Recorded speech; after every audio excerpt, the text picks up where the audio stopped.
Hello friends, welcome to lucky Reddy stories. Please story విన్న తర్వాత like, comment, share and subscribe, అలానే hype option ఇచ్చి points ఇవ్వటం మాత్రం మర్చిపోవద్దండి. ప్లీజ్ స్టోరీని కొంచెం ఎంకరేజ్ చేయండి. ఇక స్టోరీలోనికి వెళ్ళిపోదాం. అతడు చెప్పింది అంతా విని అవునా అని డిసప్పాయింట్గా ఫీల్ అయ్యి, సరే జాగ్రత్త, నెక్స్ట్ సండే ఖచ్చితంగా వస్తావు కదా అని అడిగింది యామిని. అలా హాస్పిటల్లో తన డ్యూటీ కంప్లీట్ అయిపోయిన తర్వాత ఈవినింగ్ ఇంటికి వచ్చిన మరుక్షణం ప్రియాంష్కి ఫోన్ చేసింది యామిని. ఒక్కరోజు ఫోన్ లిఫ్ట్ చేసి వెంటనే మాట్లాడుతున్నాడు. మరో రోజు వర్క్ బిజీ ఉండటంతో అతనికి యామినితో ఫోన్ మాట్లాడే టైం కూడా లేక గంట లేదంటే 2 గంటలు అలా అతనికి ఏ టైంలో వీలుంటే ఆ టైంలో ఆమెకు తిరిగి ఫోన్ చేసి మాట్లాడుతున్నాడు. కానీ ఆమె ఫోన్ చేసినప్పుడు మాత్రం ఫోన్ లిఫ్ట్ చేయలేకపోతున్నాడు. మరలా సండే రానే వచ్చింది. కానీ ఈసారి కూడా ప్రియాంష్ తనకి వర్క్ ప్రెషర్ ఎక్కువగా ఉండటంతో, అంతకు మించి ఫారెన్ డెలిగేట్స్తో మీటింగ్ ఉండటంతో యామిని దగ్గరకు వెళ్ళలేకపోయాడు. ఈసారి కూడా అదే విషయం యామినికి చెప్పటంతో, అంతేలే, అంతే, నేను ఓకే చెప్పేశాను కదా, నిన్ను దగ్గరకు తీసుకుంటున్నాను కదా, అందుకే నువ్వు నా దగ్గరకు రావటం లేదులే, పో, నేను నీతో మాట్లాడను అంటూ కోపంగా ఫోన్ కట్ చేసింది యామిని.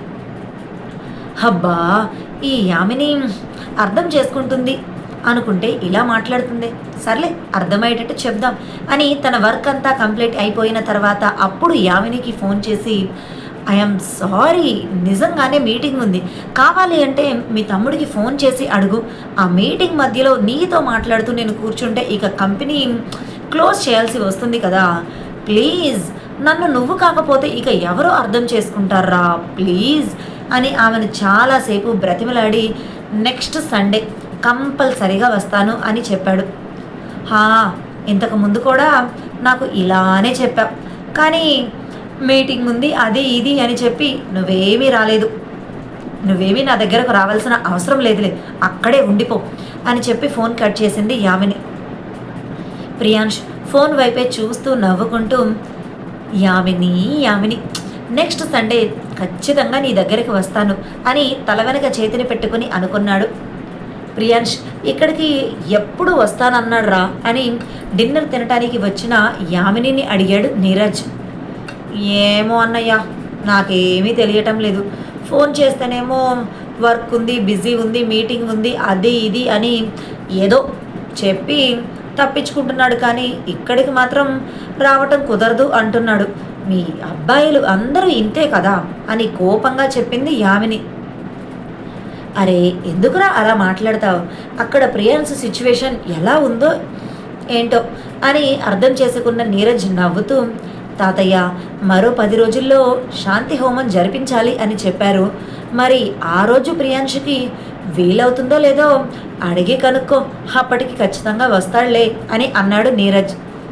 నేను కనుక్కొని పో, నేను ఫోన్ చేయను అతడికి, నువ్వే ఫోన్ చేసి నీకు అవసరం ఉంటే కనుక్కో, లేదంటే లేదు అని కోపంగా చెప్పి తినేసి అక్కడి నుంచి రూమ్లోనికి వెళ్ళిపోయింది యామిని.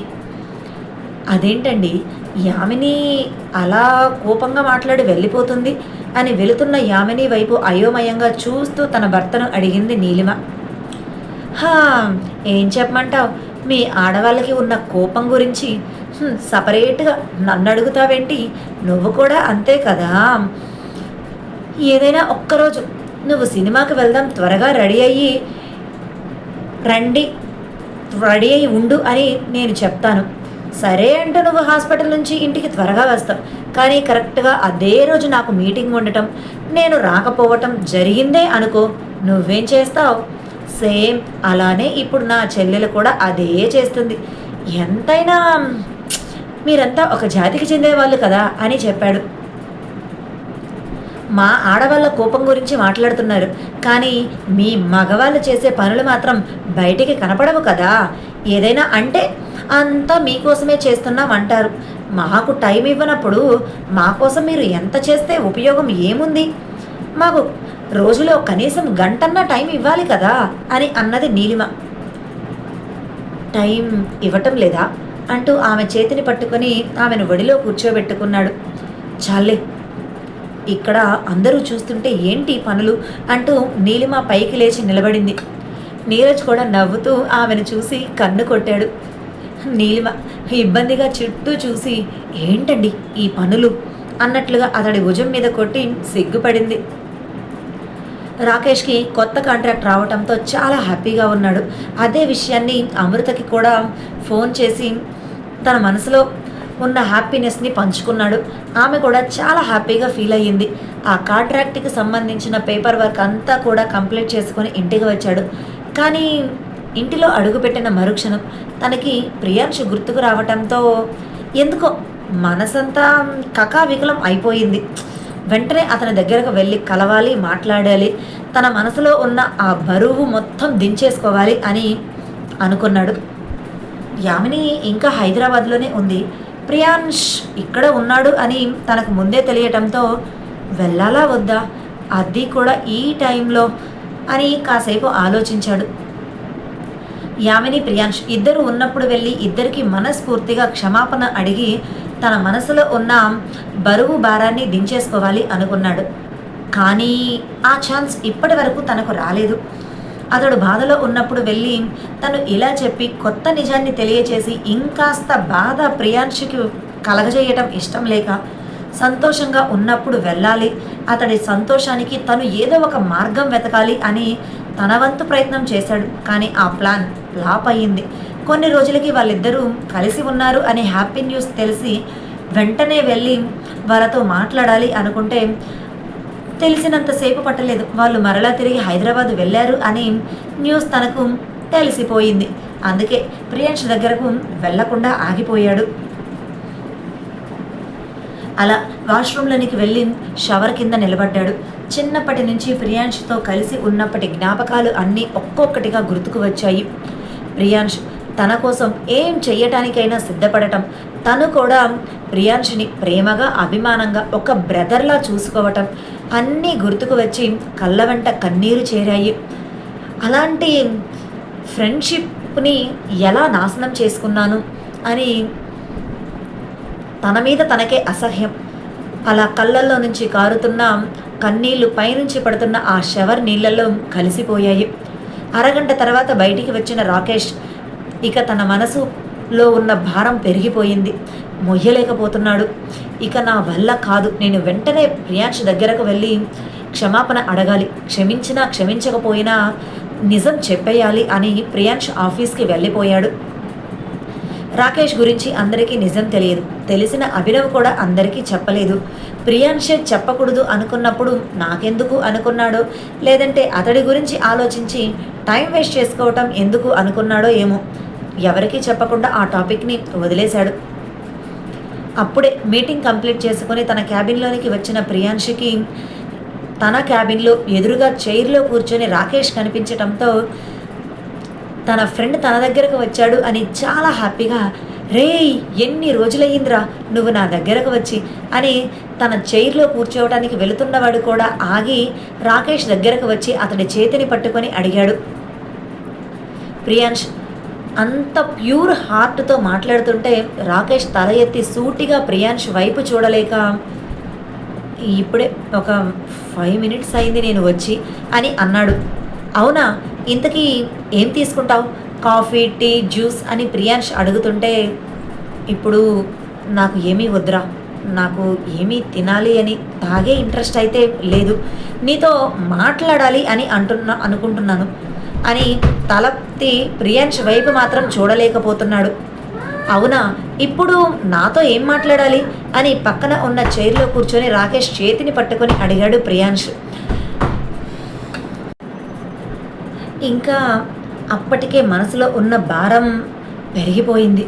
ప్రియాంష్ తన చేతిని పట్టుకొని అలా మాట్లాడటంతో, చెప్పేయి, మనసులో ఉన్న భారం దించేసుకో అంటూ మనసు లోపల గోల చేస్తూ ఉండటంతో, I am sorry Priyansh, really sorry.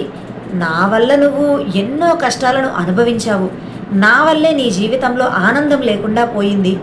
నీ బెస్ట్ ఫ్రెండ్ అని నువ్వు అనుకుంటున్న నేను నీ కష్టాలకి బాట వేశాను, నన్ను క్షమించరా. నా తప్పు నేను తెలుసుకొని నీ దగ్గరకు వచ్చేసరికి చాలా లేట్ అయిపోయింది. ఇప్పుడు నేను నీకు సారీ చెప్పకపోతే ఇక ఎప్పటికీ చెప్పలేనేమో. ఈ తప్పుని కంటిన్యూ చేస్తానేమో అనే నా మనసులో భారం పెరిగిపోతుంది. అందుకే నిన్ను వెతుక్కుంటూ ఇప్పుడు ఇక్కడికి వచ్చాను. నువ్వు నాకు ఎలా ప్రిఫరెన్స్ ఇస్తావు ఏంటి అనేది తెలిసి కూడా ఇలాంటి తప్పు ఎలా చేయగలిగానో నాకే అర్థం కావటం లేదు. నీకంటే నేనే గొప్ప అని నిరూపించుకోవాలి అనుకున్నాను. పిచ్చివాడిని. ఆఖరికి అన్ని కష్టాలను దాటుకొని యామినితో నువ్వు సంతోషంగా ఉంటున్నా నీ కళ్ళల్లో ఆ సంతోషం చూడటం నచ్చక నా స్వార్థం మనసులో ఏదో పిచ్చి పిచ్చి ఆలోచనలు కుళ్ళుతో నీ కాపురాన్ని కూడా చెడగొట్టాలి అనుకున్నాను. ఇలాంటి వాడు నీకు ఫ్రెండ్గా ఉండకూడదురా. నాలాంటి వాడు ఎవరికీ ఫ్రెండ్గా పనికిరాడు. ఐఆమ్ సారీరా, really really very very sorry అని కన్నీళ్లు పెట్టుకుంటూ ప్రియాంశు చేతిని గట్టిగా పట్టుకొని తన మనసులో ఇన్ని రోజులు మోస్తున్న భారాన్ని దించేసుకోవాలి అని చెప్పేశాడు. ప్రియాంష్ ఏమీ మాట్లాడలేక మౌనంగా ఉన్నాడు. నాకు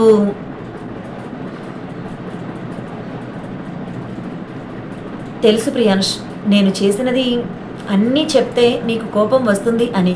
నీకు కోపం వచ్చిన ఆ కోపంతో నువ్వు నన్ను శిక్షించినా కూడా నేను పెద్దగా పట్టించుకోనరా. ఆ శిక్ష అనుభవించడానికి కూడా సిద్ధమయ్యే ఇక్కడికి వచ్చాను. కానీ మన ఇద్దరి మధ్య ఉన్న ఫ్రెండ్షిప్ మాత్రం దూరం కాకూడదు అనుకుంటున్నాను. చిన్నప్పటి నుంచి నువ్వు నా పక్కన ఉంటే నా సంతోషం కోసం నువ్వు ఏం చేశావు అని ఆలోచిస్తే చాలా అంటే చాలా గుర్తుకు వస్తున్నాయి. ప్రతి ఒక్కటి కూడా నువ్వు నా సంతోషం కోసం చేశావు, నా కళ్ళల్లో ఆనందం చూడటం కోసం చేశావు. కానీ నేను నీ కోసం ఏం చేశాను అంటే నీ కన్నీటిని చూశాను అనే సమాధానం మాత్రమే వస్తుంది. అలాంటి నన్ను నువ్వు క్షమించడానికి టైం పడుతుంది. కాదు కాదు, అసలు నువ్వు నన్ను క్షమించకూడదు. ఇలా నీ పక్కన కూడా కూర్చునే అర్హత నాకు లేదనిపిస్తుందిరా. మొదటిసారి నీ మీద నాకు కోపం, నాలో తెలియని స్వార్థం పెరిగింది. నువ్వు 10th క్లాస్ పాస్ అయిన తర్వాత నువ్వేమో స్టేట్ ఫస్ట్ వచ్చావు, నేను ఫస్ట్ క్లాస్లో ఏదో జస్ట్ అలా పాస్ అయ్యాను. ఆ రోజు నా పేరెంట్స్ నాకంటే నీకు ప్రిఫరెన్స్ ఇవ్వటం, నిన్ను పొగడటం తట్టుకోలేకపోయిందాను. ఆ రోజు మొదలైన స్వార్థం నీ పతనం చూడటానికి నాలో పెరిగి పెద్ద వృక్షమై కూర్చుంది.